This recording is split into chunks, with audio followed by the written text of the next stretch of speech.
Thanks for that lovely intro. Thank you guys for being here today. This is the music of TV and film. My name is Josh Briggs. I'm general manager at Terrorbird Media in LA, which is among many other things, a third-party licensing company and publishing administrator. So I'm going to be moderating this panel with two lovelies next to me here. To my left, Laura Katz. She is primarily do film music supervision, taking care of half of that title right there. She had upwards of 4 movies at this year's Sundance. Is that right? 2. But I had 5 last year. 5 last year. That averages out to 3.5. We're going to round it up to 4 a year. She's at 4 a year. Also, film credits like Chappaquiddick, Pride and Prejudice and Zombies, Dark Places. Wow, good memory. Thanks. I'm trying, you know. We pitch a lot of music to you, Laura. I use a lot of music. That's absolutely true as well. So please give it up for Laura. And on the end is Michael Perlmutter from Instinct Music in Canada. Came all the way over here for paneling purposes. He primarily works in the TV realm on shows that broadcast all over the world, not just in Canada. Shows like The Handmaid's Tale, Altered Carbon, and a show that's very important to our company, a show called Queer as Folk. Just we liked it. And among many, many other projects. So please give it up for Michael. So I wanted to start out by just the quick audience poll of how many of you are artists? Music makers. Okay, cool. How many are like labels or other industry kinds of, maybe managers, anything like that, helping out artists? Okay. And how many of you have licensed music to a project of any kind? Film, TV, ad, web video, etc. Okay, cool. This could be hello? Is this on? Hi, Todd. This could be a first. I like it. Awesome. Good. You have. Okay. Great. So, this is your time and your money, so I want to keep this on like subjects that are meaningful to the audience. So we'll have plenty of time for questions, but I want to make sure we're covering some basic ground, but just kind of keep it to like the details of like what's important, how to license your music to projects like what these guys work on and beyond, and make sure there's plenty of room to get to anything else you guys want covered without getting like too deep in the weeds.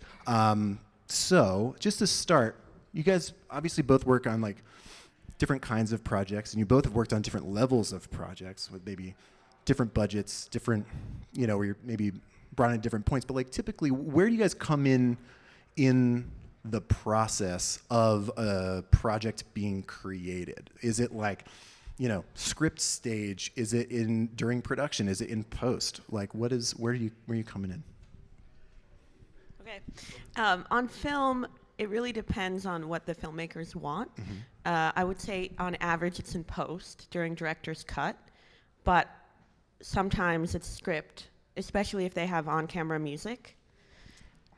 Because if you film music, whether it's being played or someone singing on camera, then you need to make sure you have those rights ahead of time. Otherwise, you're going to have to cut it out of your movie, right, which happens all the time because people don't hire us early enough. But usually it's in post, and when they have a rough idea of what the movie looks like and how much music they need so that we can budget appropriately of how we want to split up the money. Mm-hmm. That makes sense.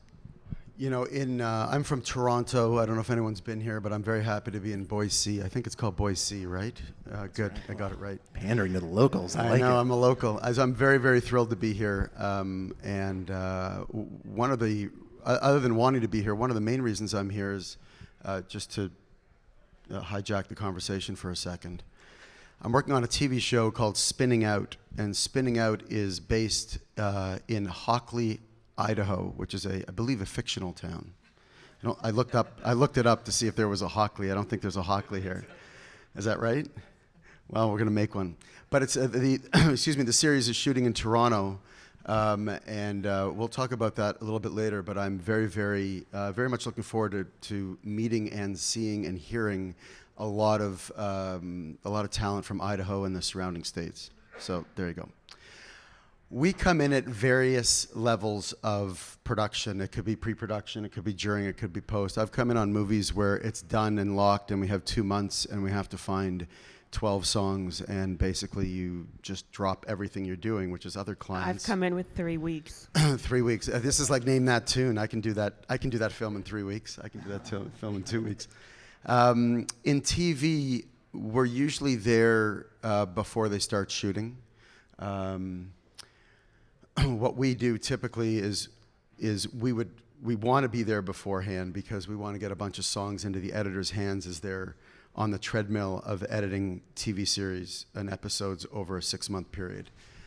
And to Laura's point, there are lots of times that we have to get involved early because there's on-camera stuff. I think the one thing that's really important for us and for the collaborators is to get in as soon as possible. So when we pitched for this show called Spinning Out, we put together a whole playlist of artists to get the job. And once we got the job, we got all the scripts about 3 weeks to a month before they started shooting, because there was so much, it's a skating drama, so there's so much figure skating that we needed a lot of on-camera music that had been cleared, approved, figuring out what the budgets were of that, and then preparing it for the on-camera skate. Does everyone get that? Like what he means by on-camera in that instance? It's not like the band playing at the party, but in that case, it's figure skaters skating. They have to actually choreograph routines just like you would if you were a figure skater skating at the Olympics, right? That's exactly it. So you're just trying to recreate that world in music.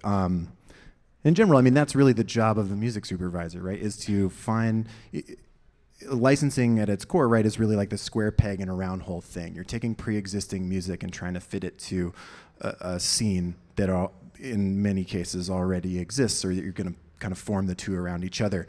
But like at the you're still world building. You are, whether it's a show like that's heavily based in reality, or then like a post-apocalyptic show, or a futuristic show like Handmaid's Tale or whatever. You're still trying to like support the scene and doing everything you can, whether it's a minor cue, 2 characters talking over coffee, or a major thing like you're choreographing a championship figure skating tournament that like you're still trying to build things that would exist in that world. Does that? Yeah, that makes sense. And it depends on the needs of the production, basically, right? So there's a film, for example, I worked on that I got a call 3 weeks before they were mixing, and all the cues were background cues.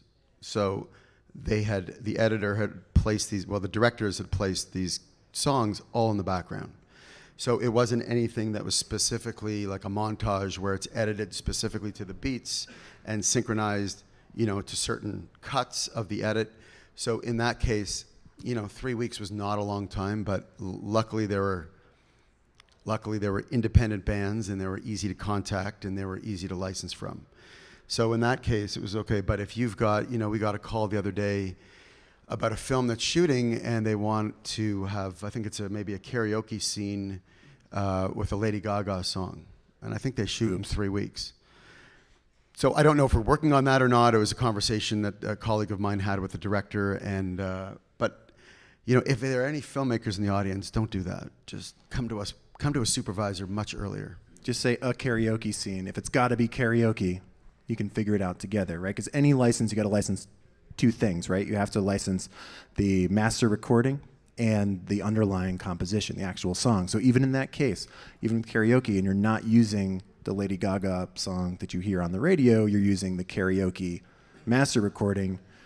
You still have to license that from a karaoke company, probably, or have someone make it. If you see the lyrics on screen, you have to get additional permission to see the lyrics on screen, which I learned the hard way.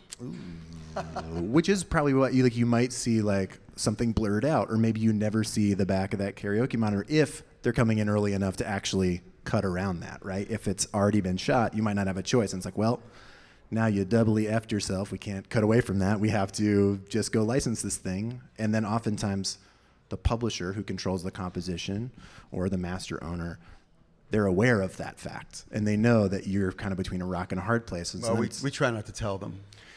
that's fair. That's We the try right. not to tell them, and then they just have to edit it out if we can't actually get the Lady Gaga song or whatever it is. Right. And so you mentioned something, Michael, that I imagine is the way both of you have worked in a lot of different ways, which is you're pitching to get a job in the first place. And so you might be compiling music, or let's say you've even gotten the job and someone you worked with before, but you're kind of creating essentially like, just a mixtape that might inform other music licensing for your project.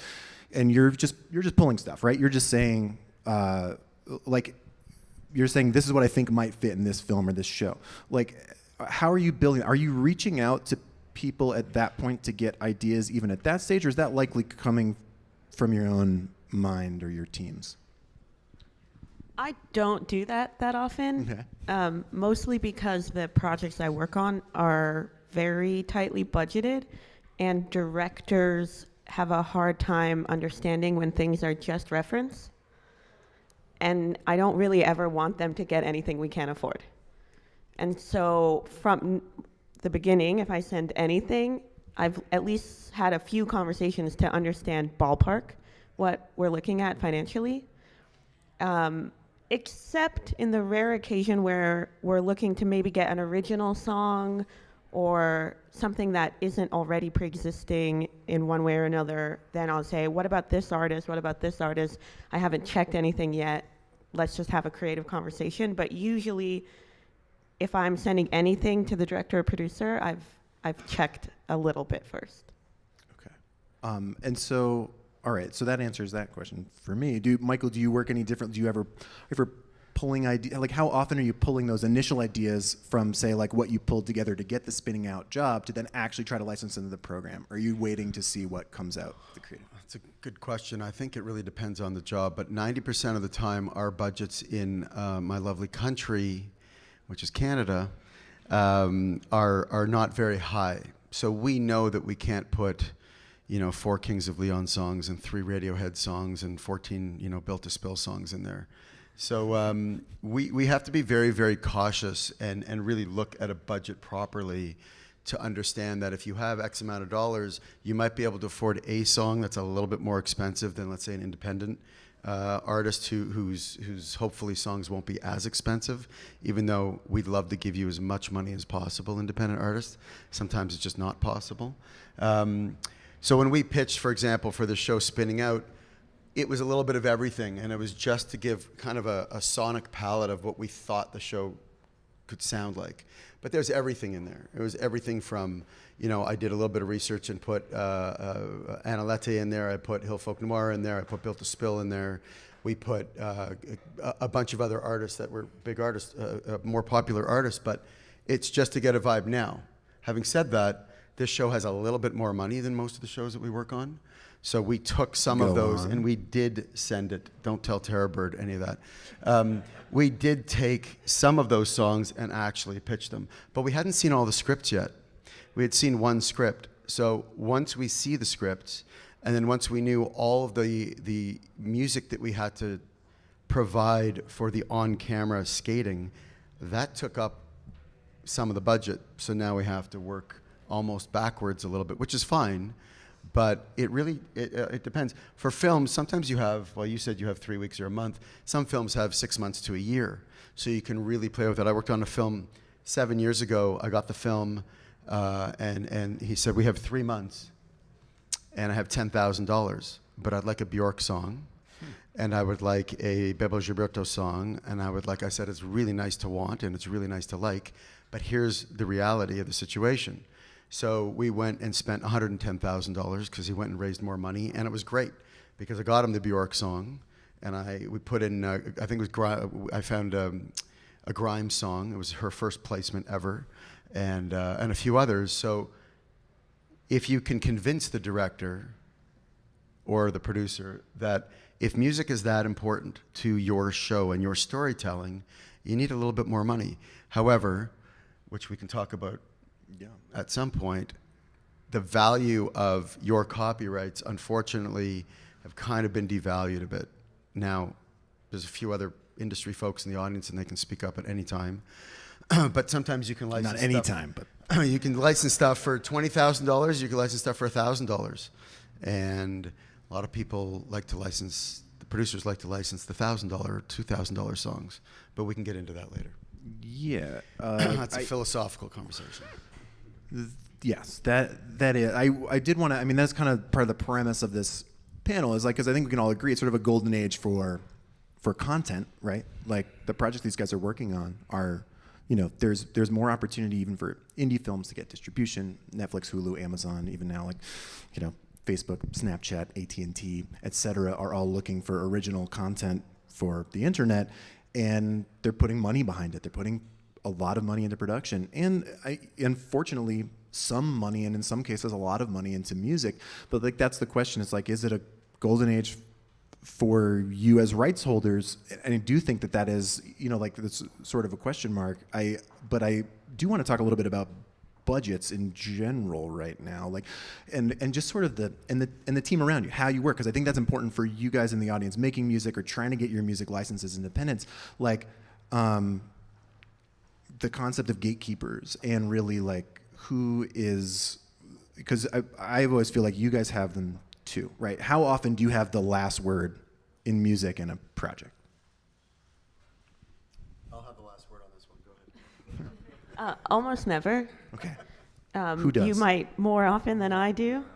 I would say it's usually, to the director's chagrin, the producer. Although sometimes... Sorry, even for film? Yeah. Interesting. Although, the more established directors definitely have more say. And also, I have been in cases where we had a $50,000 source budget, and after the director got involved, we had over $1 million. But that was the one time, and I don't think that will ever happen again. No, that's pretty and good. that's because we spent it on like huge songs from Motown and whatever. Right. But usually, I'll get on a page with the director, and then the producer will come in and be like, never mind any of that. But Sorry, because of budget or because of creative? Because they don't like it. And which is interesting, a non-creative role as a producer, right, making creative decisions on a project. It probably sounds familiar to most people in this room, in whatever walk of life you're in, that somebody who maybe doesn't have the best perspective on something is trying to dictate how you do your job. Yeah, definitely. But I also do think that, the director and we can sort of like get deep down into something, and sometimes a fresh perspective is nice, but oftentimes it's definitely not appreciated. So it depends. But I would say I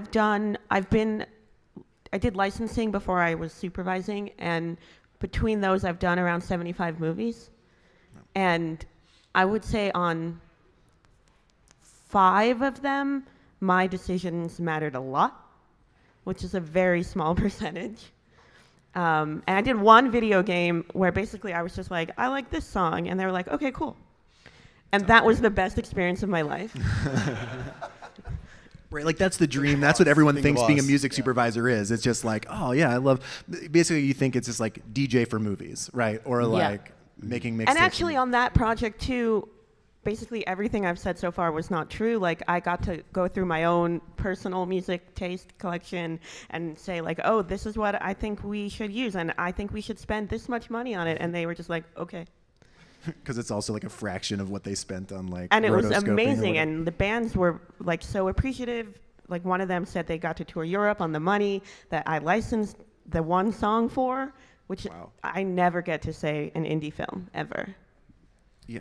Well, I'm just going to sidebar, because that's like one of our favorite things at Terrorbird is when you get a license for someone and they tell you how much it actually impacted their life and career, because it can be a lot of money. It can be a life-changing amount of money. Sometimes it's rent money, sometimes it's grocery money, sometimes it's no money at all. But other times it is, it really can be like, oh, you just gave me a salary, right? Like, you just gave me like, this is the money I need to then go make the thing I want to make, go tour where I want to tour. Yeah, that's like the dream. I think the other thing though to say about indie film, especially in the 2010s, it's harder and harder. It's easier to find content, but it's harder and harder to put a movie together. So on most independent films, there's a lot of producers. There's not like 1 or 2, there's like 25. And they all have different opinions. And they all put me in the middle. and I'm the one who has to like somehow translate all of those opinions into what we then present to the director, or what the director and I then say, this is how we're going to like show this to the producers. And sometimes you have to figure out who's the producer that actually makes the decisions, and it's not really that easy to tell. That's a lot of people. Yeah, it's a lot of people. It's definitely like the classic too many cooks in the kitchen situation. But at the same time, it's awesome because we get more movies, we get more projects, we get more content, more people are being represented that weren't represented before.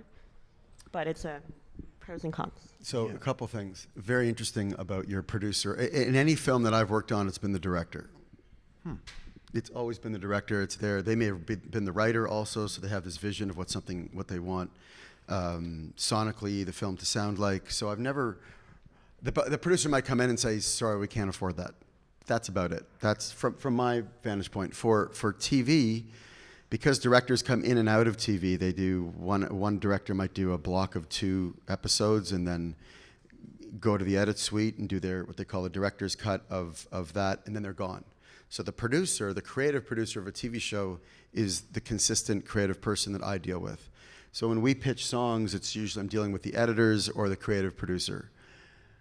Sometimes what I do is I'll pitch 4 songs, but I know that 2 of them aren't the best, and I'd be happy for them to choose the other 2. So then I'm not making the final decision, as Laura said, because 99% of the time we don't. So then I'll be happy that they choose one of the other 2. I know this is being broadcast, so I hope all your producers out there are hearing this. So that happens too. The other thing I wanted to say,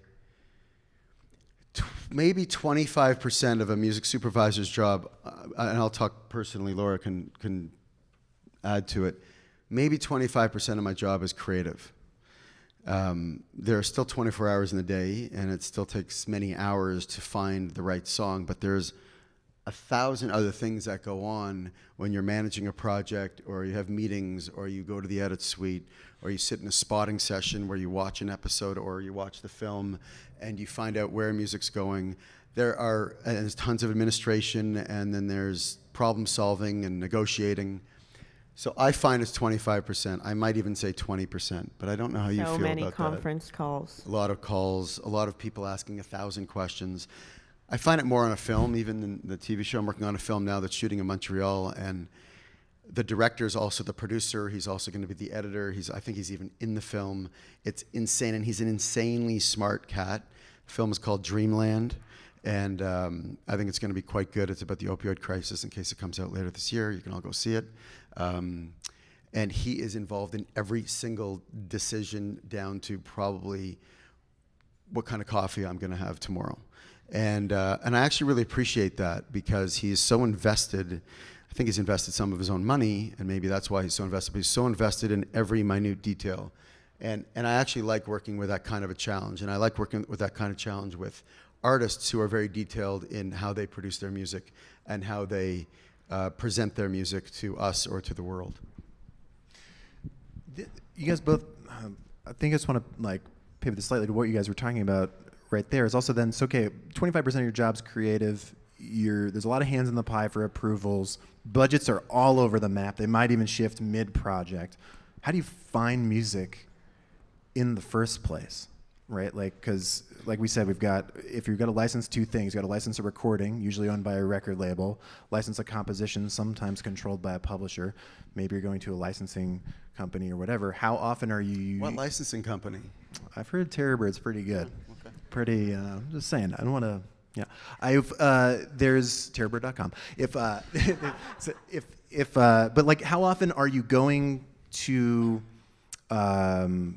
So people who represent other artists, rights holders themselves, how often are you getting stuff directly from artists? That's a really good question. So I started supervising a while ago, and when I went into the job, it was already a company who had been doing it. There were maybe 1,000 CDs in the library, and CDs are those round things that you put in. There's no side B, it's just a side A. And that's where I started, other than being a music fan for the first 30, 40 years of my life, obviously. But You know, you start there. I went out 4 or 5 nights a week for about 4 years, and I didn't even think I had a job. I was really enjoying it, as you can imagine, but you had to work the next day, which was fine, but I was so jazzed, and still am jazzed about what I do. But as you get involved in the industry, even if you start from scratch, which I semi-started from scratch, you meet people. And this is a very, as you know, a social business, and it's a business of, you know, we like to say we try to be as authentic as possible in the kind of music that we want and the people that we meet and who we want to deal with. That's how I would start. And then you meet more people through all those people. And then you reach out to record labels and publishers, you reach out to the third-party agents, and I have traveled in many countries in the world to listen to new kinds of music and meet people like yourselves and the industry here, and it just snowballs. It just snowballs, and so you get, we deal with a lot of artists also, not just the third parties or not just the labels or the publishers. We do a lot of one-on-one. We might not get back to people very quickly because we have a lot of emails that come through. For example, there's some companies, music supervision companies, that won't accept unsolicited material. It has to come from someone they know or a third party. Very important.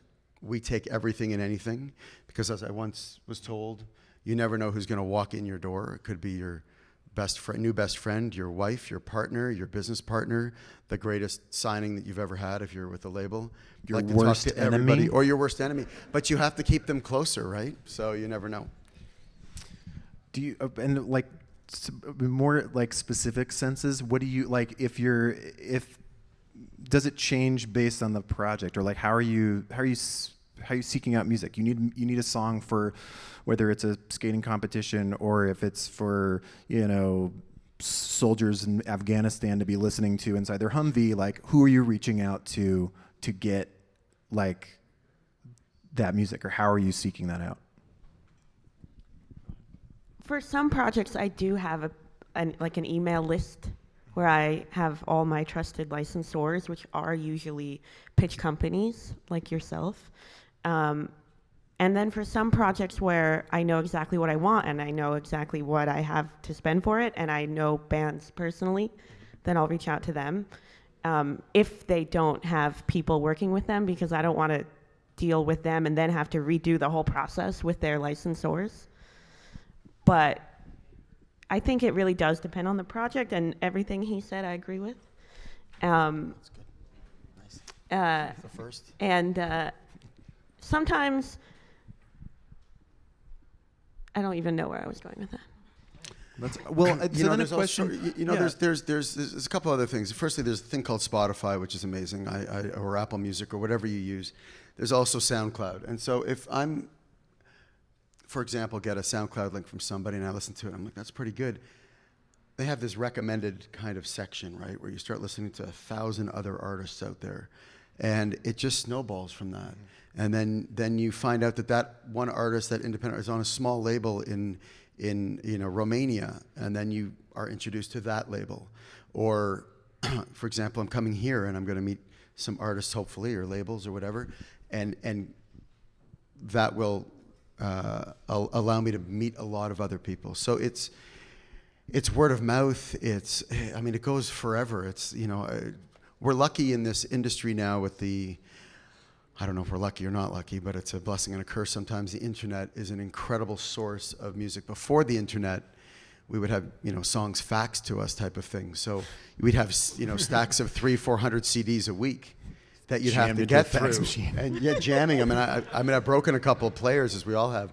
And, people send cassettes because, I think I had a cassette player. I didn't think I tossed it out. So you just keep going. You just got to snowball, and it's a really good question. And we're not trying to run around the answer, but I think like in any business, you just have to. And our business is to dig for music, so you have to find the resources.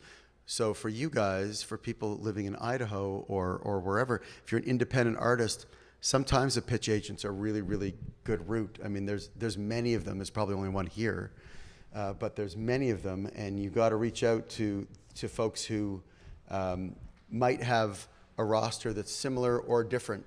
Because if you're the same kind of an artist on their roster and they have 15 other alt rock bands or country bands or whatever it is, you might get lost in that roster. I know I'm going off topic. You can bring me back. No, that's well. I want to know. So within that, you mentioned music discovery, like just kind of going down a Spotify or SoundCloud wormhole, which I think everyone is like a music fan has done, and which is cool to hear, right? Because you might just get discovered. Hopefully, you get it in time for the scene they need now. Yeah, I'm going to interrupt you. Go ahead. To say that things take so long, and not like individual projects, although they can too, but like I went to a conference in Finland and I saw this band from Belarus and I immediately was like, this is the best thing.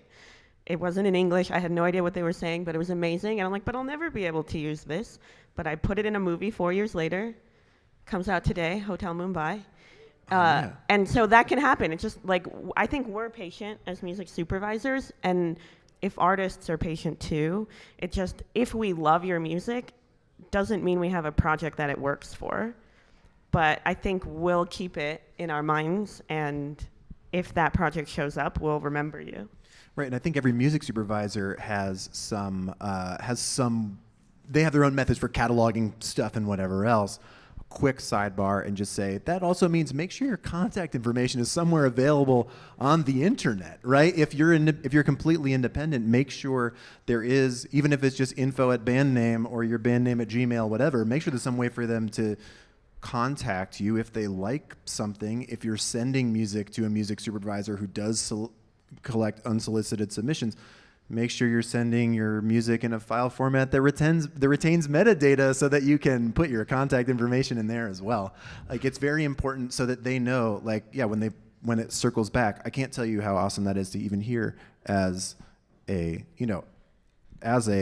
licensor, that we are, as someone who's trying to license music to these projects, that like, we see it occasionally. We'll send out, say, like a sampler or something like that, and then 9 months later someone responds to that email thread like, hey, you got an instrumental of this? Like, there's just, and it might even still be exploratory, but it still is just like, it's often like 5 years later. Yeah, I believe, yeah, totally. I mean, that's the thing, especially when you're working on film timelines, right? Like, it could be, yeah, just like, oh, I was working on these other 2 projects, those took 2.5 years. So yes, by the time I'm now on this other thing, and we get and so thinking about many other emails, music, right? That it takes so long to even get to your email, even if we're trying to read all of our emails, which not all of us do.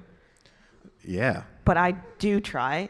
But it takes me like 5 years to get to an email I get today if it's not related to a project I'm working on right now. Interesting. So that's, I mean, that all is like, yeah, I mean, this gets to this point with like, about being patient, where I think it's important to remember as a music creator, any person working in this business, it's hard to think, like, we get so many other things that are instant grat, right? Like everything that you can, right, you can find things immediately or whatever else, but like, to not try to focus on like the song you did today that you're the most excited about now. It's not going to be the last song you ever do, and it's not going to be, and like, even just because you might even think for licensing, like, oh man, this would have been so perfect in this movie I just saw, or whatever, in an episode of Handmaid's Tale. I wish that could have been my song in the end titles, right?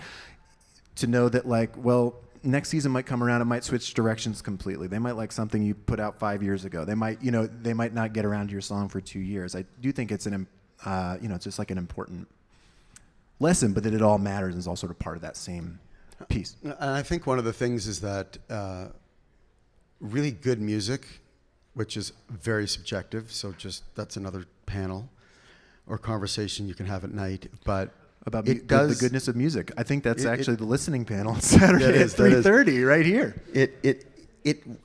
For us at least, it rises to the top, let's say. And what I mean by that is that we might listen to 75 songs and only 5 or 6 of them kind of hit us for projects we're working on, or something that we might work on. We might not know what it is, obviously, but if it's really good, we're going to hold on to that. And I did the same thing in Finland, oddly enough. 2 years later, licensed a song, and they were blown away. I mean, I was blown away. I'm happiest to listen to great music, because that means that I can keep my jobs and I can, pay for my cereal that I have every day or something like that. So good music is something we need, and we're very cognizant of listening, even if it takes a while. It has nothing to do with whether we can get back to you quickly or not. It has to do with the volume of songs that we get. And that's a good thing, because we like to think that we're going to listen to everything that's sent to us. For example, pitch agencies like Terrorbird, they send out blasts every month. So I might not get to every one of their blasts every month. Sorry. But I'll get there eventually. I will get there and I'll listen to the music and go, these 3 of 10 are really good for, maybe it's this film I'm working on now or a show, or nothing at all, but I'll put it in some folder, whatever I call that folder. So know that if you are writing music that is obviously is good in your eyes and hopefully good in our eyes, at some point down the road, it might be right for a scene. I have a friend of mine in publishing who said there's a song for every scene. I don't know if that's true, but the philosophy of that kind of makes a little bit of sense. I also think because of how long it takes, sometimes a band might break up before I need to use their music, and then they've like disappeared and there's no way to contact them. And I think if you've broken up, it would still be cool to make money from your music. So make sure that you still have that information out somewhere. Like this just happened to me and it was really annoying. Yeah, R.I.P. MySpace. That's like really going to be, but it is important. Yeah, to like, that's also register your songs with the performing rights organization. Register them, so that way like there's public contact information available. So when someone is researching your music, they can find it again, even if you're independent. If I want to say several things, but that's fine. If I think there's a specific question I had. I know we'll get back to some general stuff because like it's very easy to like get off on these on like helpful tangents. I feel like I think it's a very important perspective to have like on the timeline for everything and how you guys discover music. I wanted to get back to that for one quick second. So you might go down a Spotify wormhole, you might go down a SoundCloud wormhole, you might go through your own iTunes or whatever else, your personal record collection. Now, how often are you using like a music library, a non-exclusive thing to store your music? There are like countless versions of this versus like going down kind of more, I'll just call it like consumer or fan-oriented things like a Spotify or SoundCloud or your own collection of music. Does that make sense? I don't understand that question. You got like an audio socket. I don't know what else is out. There's like a million of like music libraries that you could just say like, to search ourselves. I need a song that talks about being the best. I never do that. Okay. I don't think I have done it. Although there are a bunch of record labels and music publishers that have this kind of search engine where you type in sad, alternative rock, male vocal, and then boom, these songs show up. All of their songs show up? Maybe, yeah. And no wonder I've never been able to get through them. I've never used that either. Just to go back for a second, one of the things that we do is we send out what we like to call them a blast.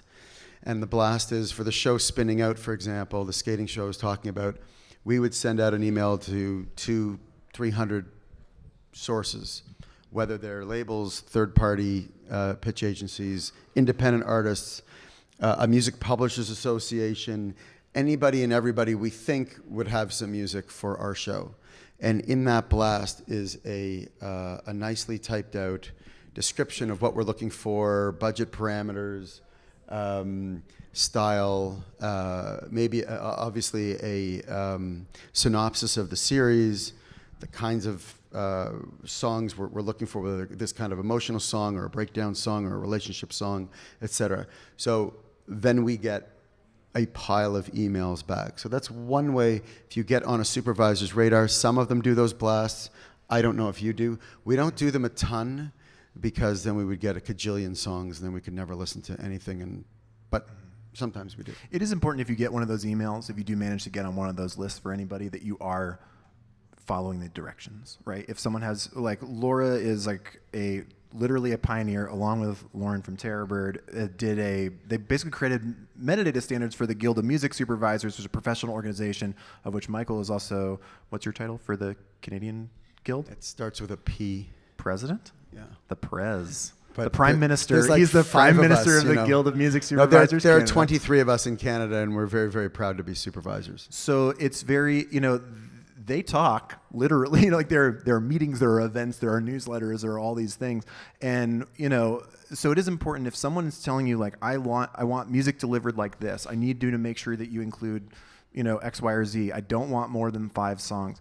I want instrumentals only. No whatever. attachments. No attachments to emails. Like any of those instructions, everyone's a little bit different, but the reality is like you'll start to get a sense if you start getting these like what's expected, and don't think you're ever like thinking outside the box by like sending them something they're not asking for, right? Does that seem to track? I mean, unless it's like specifically about the music, if it's like, hey, I didn't have anything for this. However, if you are I see you're looking for stuff around this. In case this ever comes in handy, here you go. That might be acceptable. Whereas like, you know, trying to masquerade as something else is another thing, right? It kind of goes back to like the contact info on your website. If you send someone music and you include like RIYLs, or, you know, recommended if you like, any kind of, you know, where they might be kind of using their inbox like it's Google.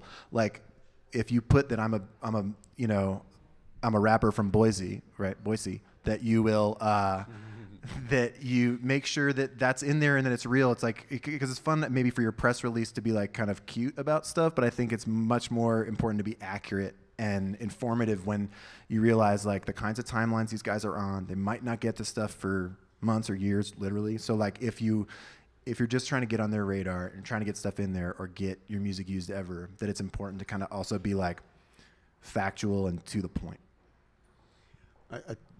We don't really have much to add to that. That was very good. I would also suggest, though, if we're looking for a certain kind of music and you don't have it, Don't tell us. Don't send hardcore metal when we're looking for really sweet singer-songwriter country music. And a lot of people do that. And a lot of people do that, and none of them are in this room. Just so you know, none of them. I can guarantee you, none of them are in this room. And it's a very strange thing. And the reason they do that is because that's the artist or song that they're supposed to pitch because it's about to go to radio or something like that, and it's it kind of puts a little bad taste in your mouth. And you want to go to trusted sources. You want to go to people who will not just follow directions, because follow directions, yes. I mean, it almost sounds a little, you know, but we do have directions, and we have directions so that because timelines are tight. So if you're on that path and you're in that world, that's great. Send some music. But if you don't feel like you have something, then don't. And I mean, that just goes. And even for our world, we can't pitch a song for a scene to a producer that's a hardcore metal song when we're really looking for, you know, a country singer, because that'll kind of get us fired. Right. I mean, it's what marries well with the scene, right? If it's going to take you out of it, we've all seen stuff. I mean, to me, there's even like scores now that don't age well, that it just sounds like. Yeah. Jerry Goldsmith is the name. I'll throw Jerry Goldsmith under the bus, but he makes music that sounds like fuck that guy. No, he's a guy that sounds, you know, like he makes music that sounds like Looney Tunes cartoons. At the time, it made sense. It was like what people wanted, where it's like someone falls down the stairs and like he ran the mallet down a xylophone. It's just like now music is much more subtle. It's much more natural in the way that it's used. There's much more licensed music, which is also what we're, you know, talking about. But it's just about music that supports the scene, that fits naturally in there, you know. So I do think that that's like. You know, important. That's why, like, when they're asking for something specific, they're not asking you to, like, because a lot of times you'll get a scene. I'll speak for this side as like a licensor. Like, they might say, like, you know, Ruth and Brenda break up. We don't know if that's important or not, right? Like, we don't know if it's important. It might sound. I might read them and be like, holy shit, 2 characters breaking up. That's probably important. For all I know, it's a montage of a character breaking up with 5 people in a row for comedic purposes. I don't know. Like, they can tell me. I need to follow their direction and say, like, what kind of music do you need, and then also like them. Also, what fee is appropriate for that? Which gets me to a question. Indie artists, you've talked about working on stuff with small budgets. You've talked about working for things that, or whatever, you know, you get squeezed. You had to license a big Lady Gaga song you didn't know you had to license when you got on board. All of a sudden, your budget is next to nothing. So you might be working with very little on something. Have you ever had someone try to secure a license, and does it ever work, by undercutting the fee that you're offering? Does that make sense? Like by lowballing you, by saying like, okay, I know you're getting a bunch of music for this, and I know you said you have $2,000. How about you use mine and you use it for free? I just want this license. Has anyone ever done that to you? No. And would you say yes? Is that mean, have we ever been on the take?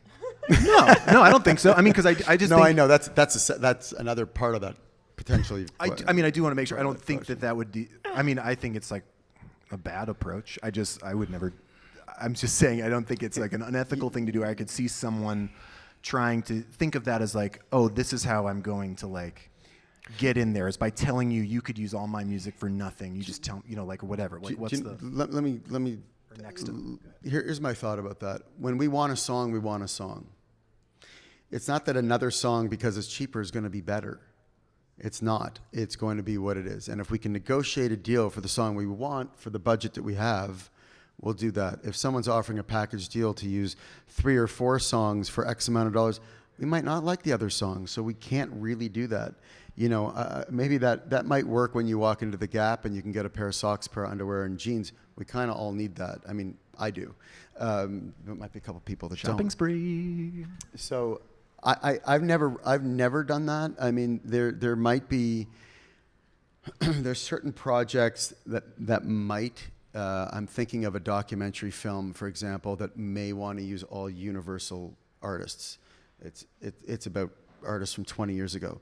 So there's that, because then they become a bit of a partner and they give you a better fee on some of their recordings that they own and all that stuff. I don't know if it's going to happen, but that's some idea. Mm-hmm. But if Terrorbird came to me or somebody came to me and said, hey, use 5 of our songs and you'll get this deal, that would be great if you had 5 songs that we wanted to use. So it's always a creative first. And we know that of the 12 songs that are being thought of for the scene, they're all about the same price. Does that make helpful? sense? I just want, yeah, I mean, because to me, I feel like sometimes, you know, especially independent artists, they want to know how they can hustle to do, you know, like what can I do to get in there? What can I do to get ahead of this other stuff? If like it's me or Bjork, and I have Bjork's winning every sort time. of the reverse. Okay. Whereas, like, let's say I have $2,000 for a scene, but I have another song that's not really figured out yet. Sometimes I will go to licensors and say, I have $2,000, and if you can sign a quote for me that says you'll do this for $2,000, I promise you if I have $3,000 extra dollars that I find, I will give it to you. Yes. But I don't really do it like that. Yes, I've done it Okay, like good. 4 times. All right. It does. I mean, I can say as a licensor, it does happen, which is awesome. I mean, that to me, I think speaks to like, And that's all about relationships. It's all about relationships. And even what Michael was saying about sort of like the long tail nature of working in a business like this, that this is not a one-time endeavor. It's not a one-time transaction. It's not just buying a pair of socks, right? You are trying to create a working relationship with someone who's going to be doing this for their career while you are, and that those things work in tandem. So like that to say like, okay, I get that this might be more quote unquote valuable, right? Because the value of a copyright is a largely intangible thing that, you know, you might say, I normally would like to see this around this number. I'd like to get more money, but I understand that you're working under certain constraints and you're not trying to like pocket the difference. That like, yeah, I'm happy to work with you and work this out because it seems like a cool project and we like working with you, or you make this easy or whatever it is. Because, I mean, we do tend to find licensing begets licensing, whether it's from that music supervisor or not. There's something kind of cosmic about that. And also that there is that more grounded thing of that, yes, sometimes music supervisors are very appreciative that like you helped them out when they thought they had a really tight budget, and lo and behold, either more money was freed up, a cue fell out in an edit or something else like that, so they ended up with a little bit more money. Now, I'm gonna speak for you and say they don't want to lose their budgets. They want to maintain the budgets they have. They don't want to show that they can do something for less. They want to show that they can get as much money out to rights holders as possible, because that keeps them with good budgets for next season, for the next film project, right? And I'll also add that even though we are hired by a production company or directors or an ad company or whatever, at least for me, I will always try to get an artist the most money I can. And unfortunately, sometimes it's $250, and sometimes it's $1,000, sometimes it's $3,000. It's a budget game, and as much as it's a creative game, it's a budget game, and it's something that we struggle with because we're music lovers. Yes, we love our clients, and we love film, and we love TVs, and we love ads, and we love all that media, but we're music lovers, and we want you guys to succeed. We want to put money in your bank account. I just want to talk about that for 1 second. Putting money in your bank account's one thing. However, and I know it's one of the most important things, we've got to pay rent and we've got to do all of our stuff, but I will also say, as a music supervisor, not as an artist, and I'm happy to have this discussion in a few minutes, with so much content out there and the amazing access to your music throughout the world, having a song play, and let's say on a TV show or in a film, let's say it's on Netflix, for example, and Netflix is in 8 million countries around the world. most of their shows go to all those countries. In Canada, we sometimes don't have a couple of them. But, so you get a couple $1,000 and you wanted $5,000. That $2,000 is one thing. But that, and I'm going to say the word exposure, and I know you can die of exposure. We've had that conversation before. But that, especially that, even if it's a background, but of course if it's a montage or it's featured in some way, I've seen the numbers on something that happened recently, not that I worked on, but the spike for that band and the number of other Spotify hits or YouTube watches of their video or downloads on iTunes, etc., or people went and bought merch, or they wanted to go buy tickets, or to your show, or they're checking out where you're touring, or they follow you on Twitter. I could go on and on. That's important because that's building your career. So I appreciate that you guys want money, and so do we as supervisors, to be honest, and so does everybody in the world. But the idea that it's part of your marketing plan, it can't be the only thing, but it's part of your marketing plan. There's touring, and which is a huge thing. Obviously, the Spotify mechanicals are not great, and whatever you get from iTunes is, I think, a typical mechanical. But going on tour and selling merch and doing whatever you do with your content, and having a sync and having a couple of syncs and being able to promote that on your socials, getting it out there to other people, it's all part and parcel of what you do. It's not just about that $2,000 or $3,000 up front. Discuss. Yes, or hell, if it's $20,000 or $50,000 or $100,000, right? Like, those are more rare, but it still is just one part. And like, we'll even see things where like, hey, the payday was solid, but then like it's sort of a letdown when we've even had things fall through that never air that we're still legally obligated to be paid for. And it's like, everyone's like, cool, thanks for the check, but at the same time, we missed out on maybe this big opportunity or something that a manager thought fell out of a cut and said, hey, what happened to this? I thought it aired last night.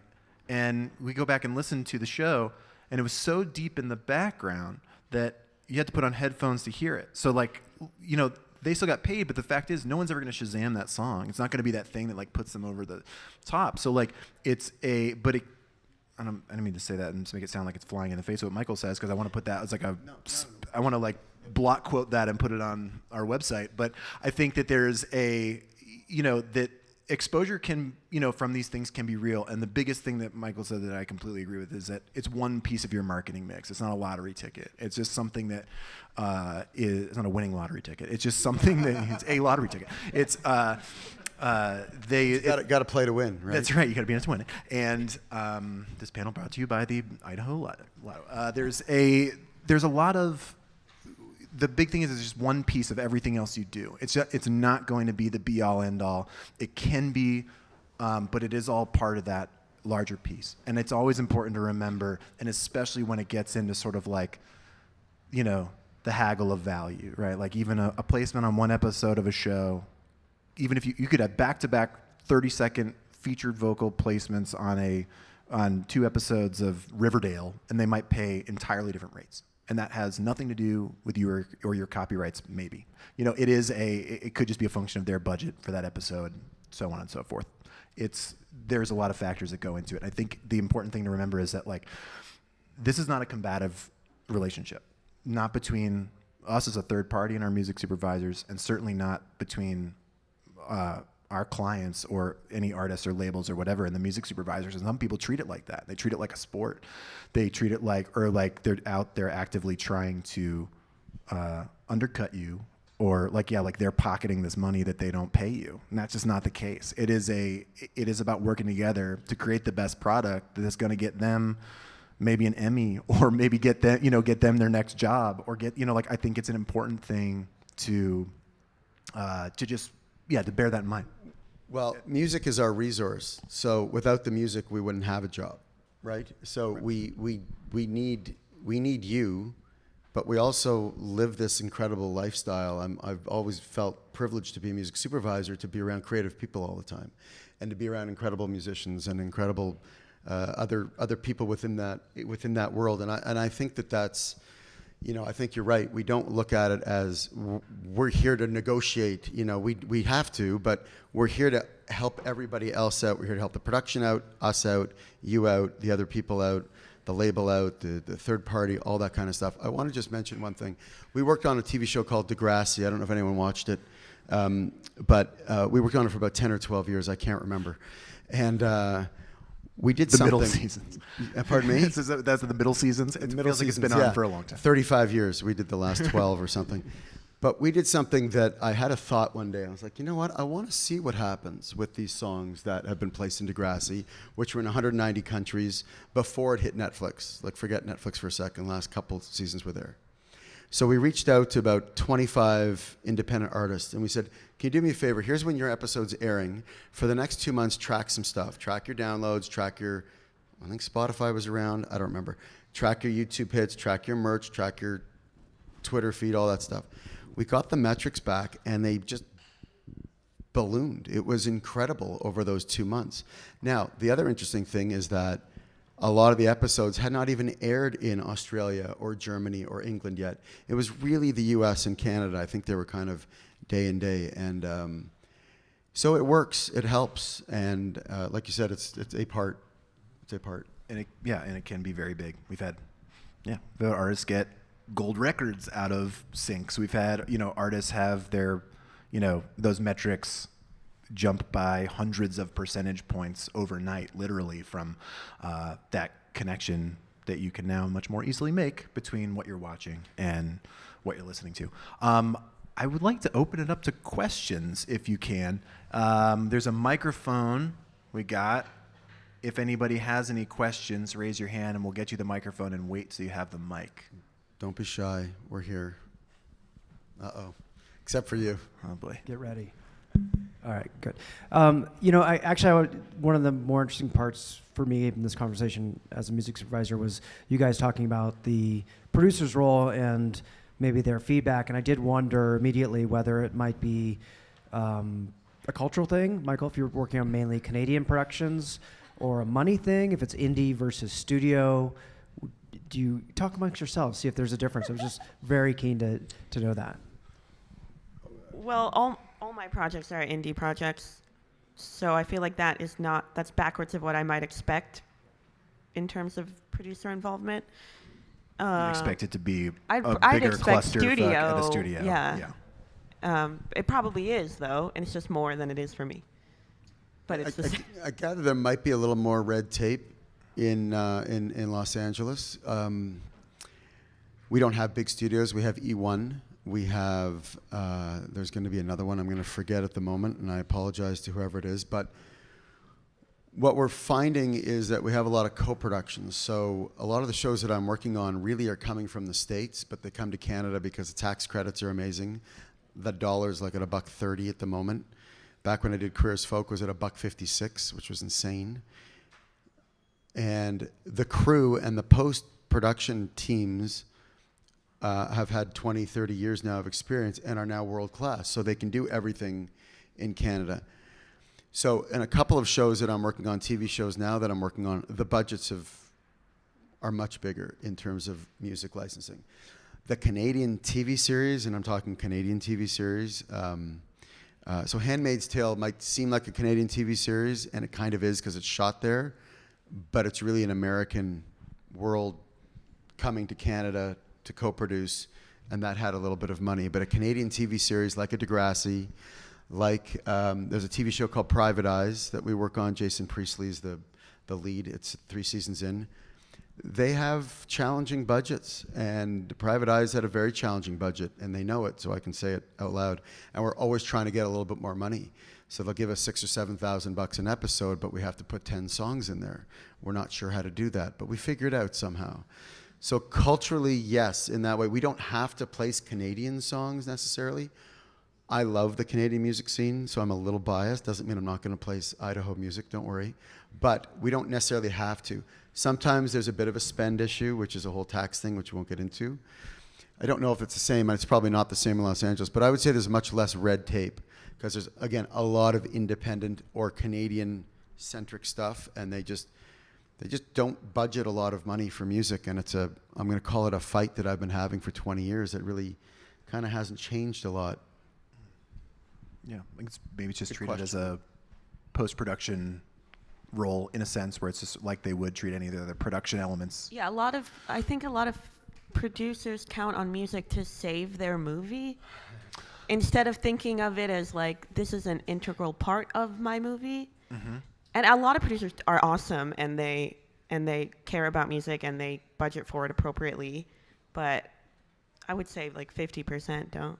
Right. Or they're thinking like, hey, we got Chris Evans to do this for scale. You're thinking small. Why can't you get, Right. Portugal the Man for this? That, Right. like it's not, where it's just clearly not the same thing at all. And that's why there's less red tape in Canada with some of these films and TV shows in terms of, Laura having to deal with producers for final decisions. And it's usually, again, a director who's found $2 million through government funding and family and friends and on provincial funding and broadcast license and all that, and they're in charge. But again, TV is usually a creative producer, I think, everywhere. Any other questions? You in the buffalo plaid cap. Yes. Oh, you got the Canadian outfit on. Thank you. I love it. Budgets aside, when looking at the culture of TV and movies these days, are we seeing still a huge influence of mainstream or known music, or is it becoming more of a platform for emerging or new independent artists? Can I take that one? It's for our business. It's entirely new and emerging artists. I mean, well, I'd say 85% of our business is unknown artists making music now, right? That is not and that's why we really do see it as part of your marketing mix. Like someone might be hiring Terrorbird to do a radio campaign, and we're also pitching the music for licensing. So this might be the first record they're putting out there in the world. They're just getting press. They're just getting attention. They're doing all that stuff. And cool if we're able to like get a sync for them. We're also aware that it's like we're talking about. It can be longer term than that, but we see a lot of licensing for independent artists in all media. Yeah, I think percentage-wise, it's almost entirely upcoming artists. Money percentage-wise, I know you said putting aside money, but money percentage-wise, it's almost entirely known artists, which is a terrible ratio, like paradox. Mm-hmm. But usually I get a movie and they want 10 famous songs, and I say, you can have one, and it will take up 90% of our budget, and then I'll have 10% of our budget to do everything else. And that's like pretty classic situation for me. Whether or not I want that to be the case is obviously different. Yeah, and I think it's important to talk budgets, because I think also seeing that, it's like you can just get mad about that if you want, but like there's good money. I don't want to like make this sound like everybody's getting peanuts for independent licenses. It's just not true. Like there's a good living to be made if you if this can be part of your music mix. They're just all over the map, and I think it's still the right song for the right scene. Like Michael's publishing pal said, there's a scene for every song and a song for every scene, right? That there's always a place. It just might not come up right away. It could be there, but like usually when it's the right thing, you can also get paid for it. Like but the thing is, the majors are looking at sync as a bigger piece of their pie than they did 10 years ago or 20 years ago, or certainly before that. So they're counting on that money more. I think they're charging more for it as a result, and they think I think in some cases are kind of overestimating the value of that music, and it's kind of a bubble for them that I think is bursting. It's a really great question, because I actually talked about it twice, once last night and once today, because I was at the advertising panel yesterday, and Todd mentioned that it's, and correct me if I'm misquoting you. I'm not going to quote you verbatim because I could never.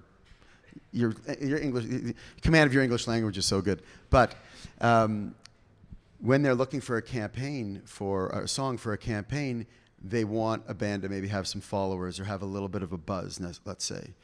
Maybe not in every case. I know there was Apple usually tries to find a song from anywhere under a rock, which is great. But maybe in Todd's case, he was talking about it. You want to have some followers, and a bit of a buzz. From my point of view, I would love to find you if it's the first song you ever wrote in your basement and hear it the next day.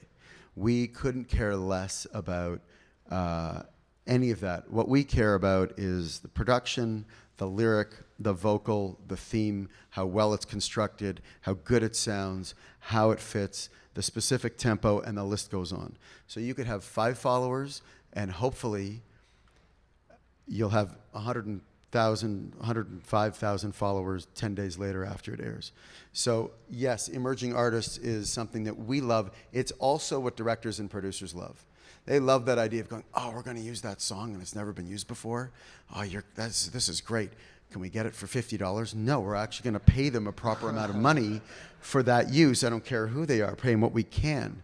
But yeah, it's a really good question, and it's really important to note that I think most supervisors, if I may speak on their behalf, love the emerging world. And nothing against the labels and the Shawn Mendes's of the world. He's Canadian, and a few other artists, obviously big artists that we all love. But for us, our one of the reasons we do this job, I think, is to discover those new artists, and that's why one of the reasons why we're here, and why we love it, and why we want to run around and lose our voice and drink olive oil before we go drinking, so we can consume more. Is that a thing? Yeah, it's a All thing. right, I'll do it. Yeah. More Any- questions? Come on. Oh yeah. Is this on? Thanks. So you guys were talking about emails and stuff, and kind of like finding songs that way. In my day job, that's what I look at a lot, is emails. And I was just wondering, how much of a hustle should that kind of be? Sometimes if I find an email and I'm like, oh, that's right, I need to do that, right? It kind of sparks my memory again. And then, is there a fine line between kind of annoying, even for like the licensing company, or Following up. Or following up, exactly. I don't think it's a very fine line at all. It's really annoying really quickly. The initial email, I love them, and I will listen to it. And then I love meeting people at these kinds of things, and I think that is, for me personally, a lot more impactful than chasing me, because I have people that are paying me chasing me. So then to have people who are not paying me chasing me is like too much chasing. And I don't have the emotional stability for that. It's just too much. Yeah, I think the follow-up is really tough, and this is not a holier-than-thou statement whatsoever, but when you're getting 1,000 emails every couple of weeks with SoundCloud links and listen to my music, and from everybody, not just from independent artists, but from around the world. Universal sends 4 emails a day. Like 4 emails a day. It's too much. Well, Sounds although like 4 too many, and that am I means right, guys? that means that she's checking her email because she's counted 4. So she's seeing the emails. We're all seeing the emails, and everybody. And so you just have to be patient. And if you want to, listen. If you want to follow up a month or so later, great. If you still don't hear from us, hopefully we're still in business. Number one, and secondly is, if we are, we'll get back to you. We might not get back to you. We'll get back to you if we hear something we like. That's kind of how it works, at least in our world. We used to get back to everybody when they sent us an email about 5 or 6 years ago, and then we were like, nope, we can't, because that's a job in itself. So if we had, an intern or a junior, let's say, and that was their job, amazing. I can't do that because I've actually got to run a business and do the creative and be on the phone with the people that are paying us. That does not mean that Laura can be bought by any of you. If you pay her, she'll listen to your music. That's not what she's saying.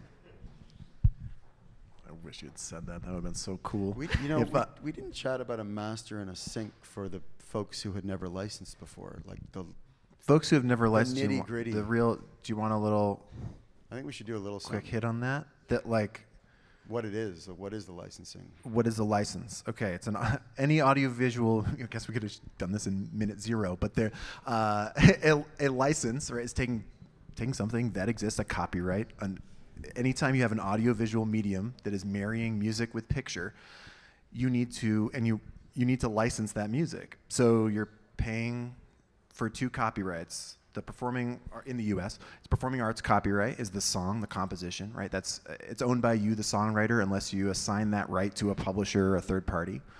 And you also are licensing the master, which is owned by you as it's recorded, unless you've assigned that right to a record label or a third party. So if so anytime you're licensing something, you have to get both. Like these guys have to get both licenses. That might mean, and those things are typically valued equally. What's called an MFN, or most favored nations basis, meaning if the label gets paid, $2,500, the publisher gets paid $2,500. But let's say you have a really famous copyright like Laura's Lady Gaga example, and it's a karaoke version. You don't need to pay. Michael had that. Everybody remembers that. Michael's example. I get them confused all the time. Michael's example of the karaoke thing. They're gonna, maybe they'll go to Sound Choice or a karaoke company of some kind to license that master, or maybe they'll have the composer on the show make a karaoke sounding version of that master. They can negotiate whatever fee they need to for that master. The thing they need to worry about is that underlying composition. That's the famous part. Now, it still can happen that a composition, say like if you covered a song, that you can get that cover version can be valued just as much as your master of that cover could be valued as much as the underlying composition if it's what they need. And that's really it. Either if it's equally famous, Jimi Hendrix, All Along the Watchtower, right? Bob Dylan and Columbia, Capitol Records, Universal now, Universal Music Group, and whoever publishes Bob Dylan, Uncle Robert, they can get paid the same.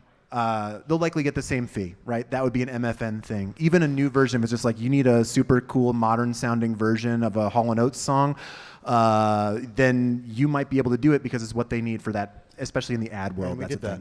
We did that for a TV show. We got the copyright, the song that Hall, Oates, and a couple of other people wrote. Literally? Actually, Oates was not a writer. I knew that. Sorry. I was just checking to see if you were listening. And we used it as a theme song for Private Eyes. The song was called Private Eyes. And we got a band in Canada called Dear Rouge, which was kind of an up-and-coming band. And we had them record it.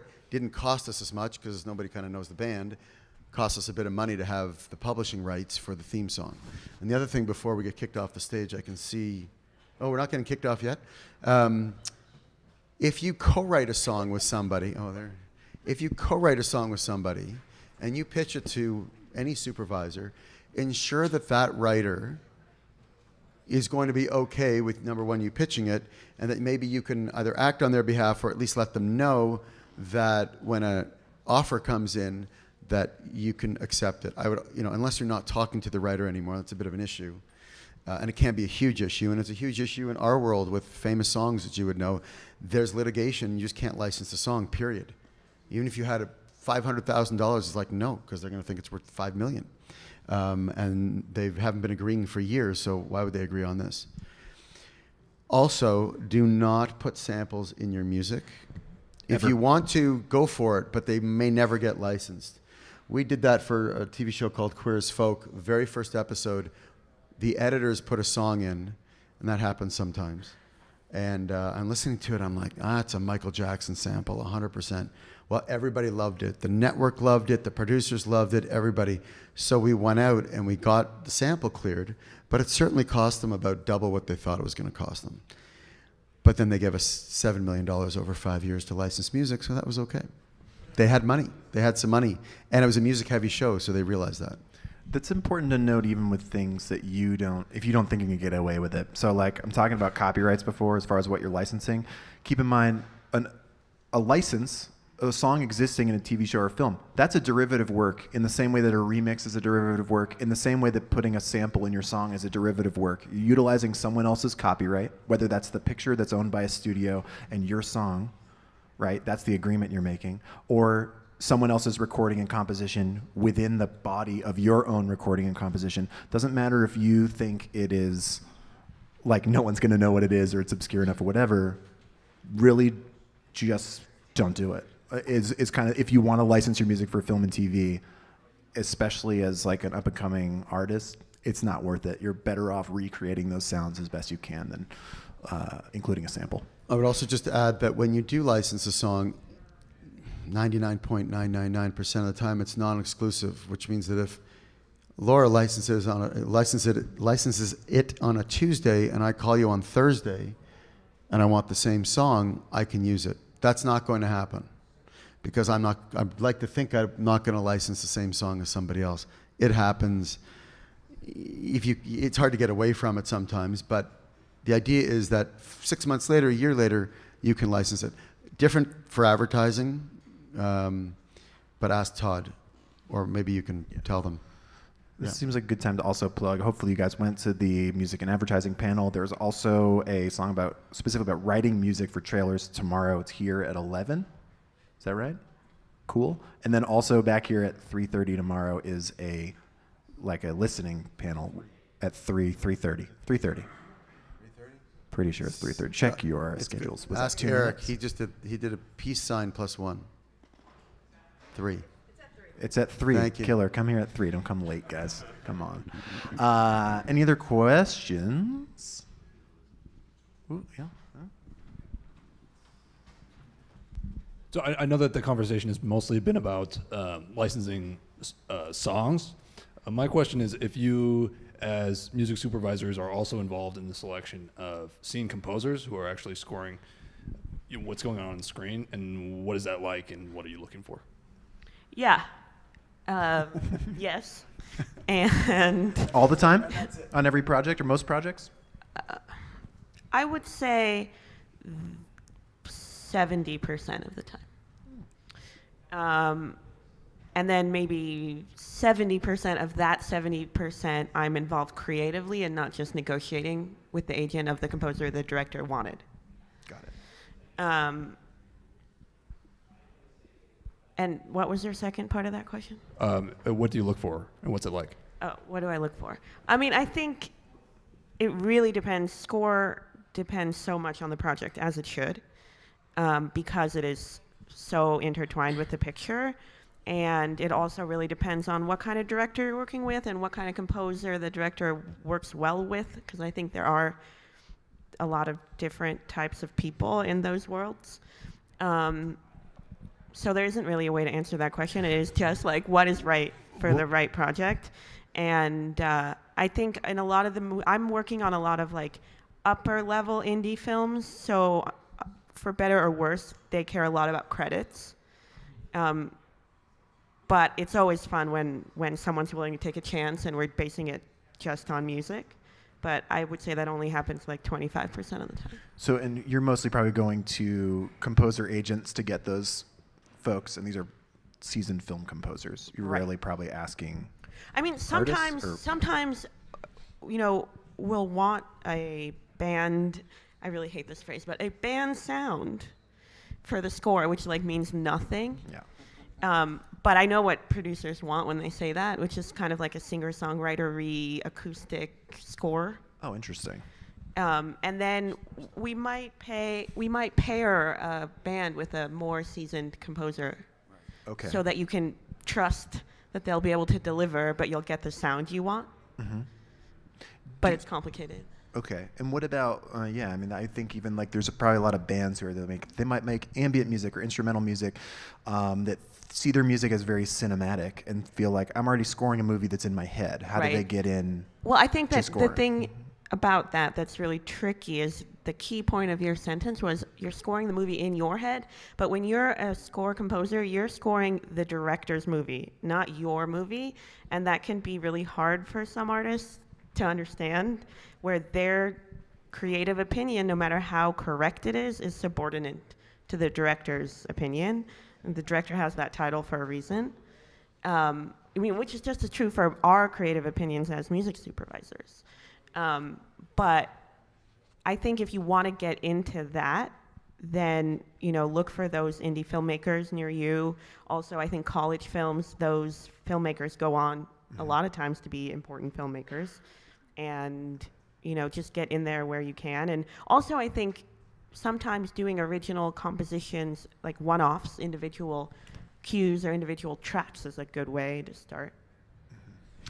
I will say that both BMI and ASCAP, I'm not sure about CSAC, have really great scoring. They have composer workshops. They do once a year. Both do once a year. BMI's is at the Sundance Labs, and ASCAP's is, I believe, in LA. But yeah, and I don't know a lot of the resources in the area, so I'm not exactly sure how to answer it. But my first answer is that 99% of the time we have to hire a Canadian composer So if you'd like to come up to Canada, come on down. Borders are open for all Americans. Secondly is I agree with Laura, and I talked to a lot of composers about it, that you've got to go and work on a short film, or you've got to go work on a friend's trailer, or go to indie film festivals and meet people and like-minded people and say, I'll work on your film. I don't want to say the word for free, but people do it because, or, excuse me, the other thing to do, like you said, is find a movie and score it, because you've got to practice. And it's not easy. I don't know if you're an artist or a composer. I'm a composer. You're a composer, yeah. Because being an artist and being like a band or an artist, a singer-songwriter, is very, very different than being a composer. And that was a great point that you made, that sometimes a pair a band with, or an artist with a composer, which is what we're doing on this TV show in Canada. We have a guy who I can't mention now, who's kind of an artist in Canada, and he's going to get paired with kind of a composing team who understands all about the world of syncing it up properly, and deliverables are kind of crazy, and the mixing and all of that. It's a very, very, it's not an entirely separate skill set, but it is a unique skill set. And you can learn it. I mean, what's his name? Trent Reznor learned it, or maybe he had somebody else learn it for him on how to deliver, but he had to understand the idea of scoring. It's different than writing a 4-minute, or in his case, a 9-minute song. Well, he worked with Atticus Ross, right? He worked with Those are Atticus. things. There you Those go. are those things Right. that you're. Yeah, you pair up with a programmer. That's right. I mean, even like a Mogwai or Explosions in the Sky, people have done that kind of stuff before. Like, that probably is like a lot of back and forth before you're getting that, or maybe there is someone working with them. If one thing about scoring, you're gonna be like working for free or finding filmmakers. There's also a small film festival portion of Treefort. Go talk to people there, and you would be surprised. But like, I think also being realistic. If you're talking to someone and you do have hard costs, that you're just like, I can do this. If you're talking to an independent filmmaker, they're probably raising money, right, for their next project. If you can factor in like, hey, if you can get me X amount of bucks for this thing when you're doing your Kickstarter or anything else like that, that's a way to at least ensure that maybe like you're getting a few bucks for your work, even if it still is like largely kind of on spec. Yeah, I think it also, one of the limiting factors in terms of going out to less experienced composers is if the filmmakers want, for example, live strings or things that they're going to be investing a lot of money in, and they are more afraid of taking that risk at that point. Whereas if they're okay with an electronic score or like a sample-based score, not the samples we were talking about earlier, No, but like using native instruments or something for your then I think they're a little bit more willing to take those risks. But like an orchestral score, they're going to want to put in hands they trust. Sorry, and the Hans other Zimmer forever. and the other thing is that it's also about relationships. Like, directors use the same composers for years, as we know. So if you can find some filmmakers, again, I don't know the area in the filmmaking world here, or it's in another state or it's somewhere else. Sorry, Idaho, but if it's in another state, you've got to. At some point, you might meet somebody, and they're going to make a film. They're going to make another film. First couple might be shorts, but there's these shorts get into South by Southwest or Sundance or wherever, and I've seen it happen with a couple of Canadian composers, and it's been amazing to watch that they started with a short film and now they're doing feature films, and they're probably going to do the same. You're going to work with that director for as long as the director makes films. Relationships, it's huge. It's everything. I think there was someone back here, yeah. We have time for one more? Okay, cool. One more back here. So as I've been listening, being a music supervisor sounds like a really cool job. And I guess I'm just wondering like how competitive it is, and maybe how you guys got your foot in the door, and yeah. Well, I got a bruise here on my lip from one of them, so. They're constantly fighting. Yeah, there's a lot of us now. So I think that there's always a lot of people up for the same job. Especially, I don't know about, I've done mostly film, and I think that's especially true in film, although I'm sure it's true in every asset. But I started interning. I had 6 internships. I grew up in LA, so I started interning when I was 17.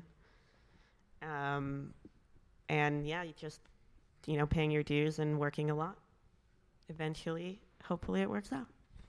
I think it's friendly competition. Sometimes not as friendly. No, I'm just kidding. But I think that it's friendly. I think that there are 3 guilds now. There's one in Canada, one in the U.S., and there's UK and Europe. And so there's about, I'm going to throw out a number of 320 supervisors that we know of, and there could be another 50 or 60. So in the rest of the world, it's a pretty small community. And I've gone to a lot of different, very fortunate to go to a lot of different conferences and panels and met.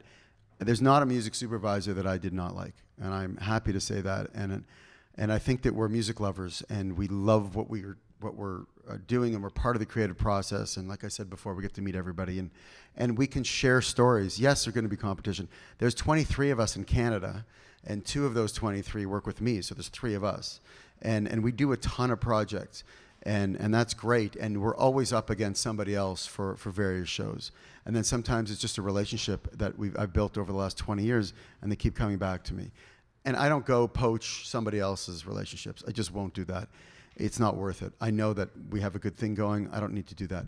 But I'd be thrilled to sit and talk to Laura about what her issues are, or maybe some great bands that she loves, or Todd about his advertising stuff, and Toddrick about all the crazy trailers that he makes, and get a sense of what goes on. We can talk about people who are easy to deal with in the industry, people who are a little more difficult, what's going on with the dollars and cents. It's a nice sister brotherhood, and I think that a lot of people want to get into the business. It's kind of interesting. I've noticed that in the last 10 or 12 years.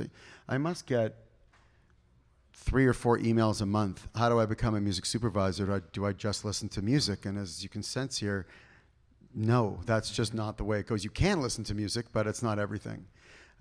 It's a very friendly competition, but I think we're all kind of in the same boat, and we always try to help each other out as opposed to push each other down. And we get, unless someone has something else to say about that over here, I don't know. We get a lot of interns at Terrorbird. Again, we're on the pitching side. We're sort of the knot in the bow tie, right? Like, these guys are dealing with producers, production people who we don't know, so they can shit talk whoever they want after. But we're presenting our artists and labels to them to then present to their clients. So we get a lot of interns who have been able to transition to that side. But I mean, it's largely internships, because even entry-level jobs in music supervision, they want you to understand what a cue sheet is. They want you to understand some of the base elements of what's going on. There aren't really a lot of translatable skills, I feel like, from other industries, because a lot of that work is very industry specific. And so, but there are also a lot of paid internships with some of these companies, especially like music supervision companies, doing it because they need people to be on the ball, and they're doing actual work. So even though your title might be intern, you might be getting at least paid something to do that, and they have a track to kind of put you on to do that. And so, yeah, I highly recommend just researching who your favorite supervisors, just your favorite shows, movies, and that kind of thing. Just like check it out. If you like a lot of ad and trailer stuff, there's a lot of industry publications that will name check the folks who worked on those too. And there are also a lot of articles out there, books, and I mean, there's a Berkeley class, but I think it's probably a little expensive to do online, as maybe some of you have checked out. But there's so many. It's been great because a lot of supervisors have been interviewed in the last bunch of years, because it's become this strangely popular kind of job in the creative industry, and film and TV and ads and trailers and everything, and video games. And there's a lot of great information that is put forth from a lot of these people, and how they got into the business, or where to go and what to do. And you can learn it on your own, not fully on your own, but you can practice by saying, I'm going to take a scene from a movie, and I'm just going to put some songs up there. Put the independent song, and I'm going to put the Neil Young type song, also Canadian. And so those are the kind of things that you can do to practice. And if you want to, talk to us, we're here, and I'm here all weekend. I think it's important as a supervisor to become well-versed in music you don't like. Yes. And Same not thing just from our stick side of within your things. lane. Yes, absolutely. Because, I mean, I mostly use music that I wouldn't personally listen to.